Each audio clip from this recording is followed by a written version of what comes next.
Hello knickers, नमस्ते दोस्तों। सबसे पहले आप ये सुनिए।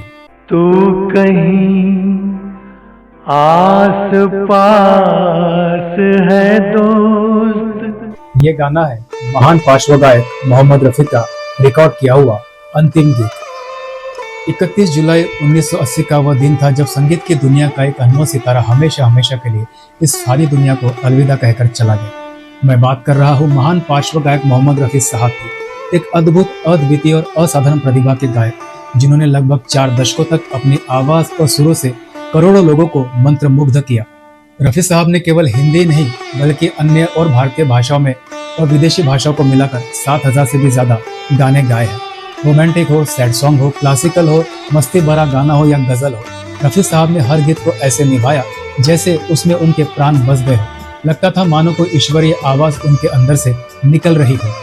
रफी साहब द्वारा रिकॉर्ड किया गया अंतिम गीत 1980 का था।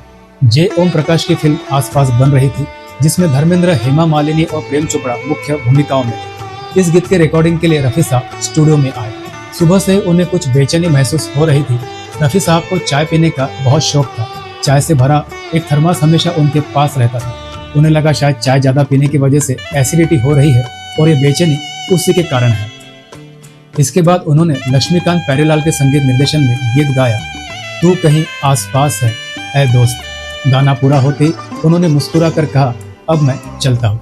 लक्ष्मीकांत प्यारेलाल को बड़ा ताज्जुब हुआ, क्योंकि रफी साहब की आदत थी कि वे सभी साजिंदों और बातों के जाने के बाद ही स्टूडियो से निकलते थे, और आज वे सबसे पहले जाने की बात कह रहे थे। रफी साहब अपने घर लौटे। शाम को जब बेचैनी और ज्यादा बढ़ गई तो परिवार वाले उन्हें तुरंत अस्पताल ले गए, लेकिन किस्मत को कुछ और ही मंजूर था दोस्त। सुबह से हो रही वो बेचैनी दरअसल दिल के दौरे का इशारा था। अस्पताल में भर्ती होने के बाद उन्हें और 2 जबरदस्त दिल के दौरे पड़े और उनका दिल इन झटकों को सह नहीं पाया और 31 जुलाई 1980 की शाम को सुरों के इस अमर शहंशाह का निधन हो गया। रफी साहब के निधन पर भारत सरकार ने 2 दिन के राष्ट्रीय शोक की घोषणा की थी। जब उन्हें अंतिम संस्कार के लिए कब्रिस्तान ले जाया जा रहा था, उस वक्त पूरी मुंबई में बहुत जोरों की मूसलाधार बारिश हो रही थी।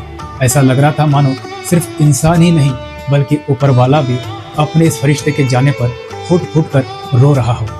उस भयंकर बारिश के बावजूद 10,000 से भी ज्यादा लोगों का हुजूम जुहू कब्रिस्तान की ओर उमड़ पड़ा था। अमिताभ बच्चन, दिलीप कुमार, लता मंगेशकर और नौशाद साहब जैसे दिग्गज आम लोगों के साथ पैदल चल रहे थे। अपने अजीज दोस्त को खोने का गम झेल रहे महान गायक किशोर कुमार भी अपने आंसुओं को रोक नहीं पा रहे थे। रफी साहब के निधन पर उनके सबसे करीबी संगीतकार नौशाद साहब ने टूट कर कहा था, कहती है पूरी दुनिया जिसे रफी का तराना, वह और कुछ नहीं था, मेरे दिल की थी आवाज।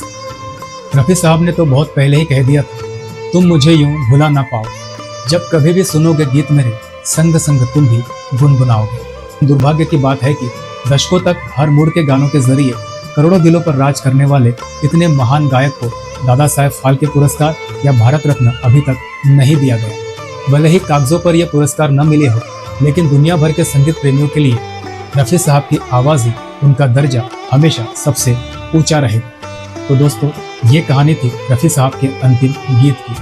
आपको रफी साहब का कौन सा गीत सबसे अच्छा लगता है, कमेंट्स में बताइए।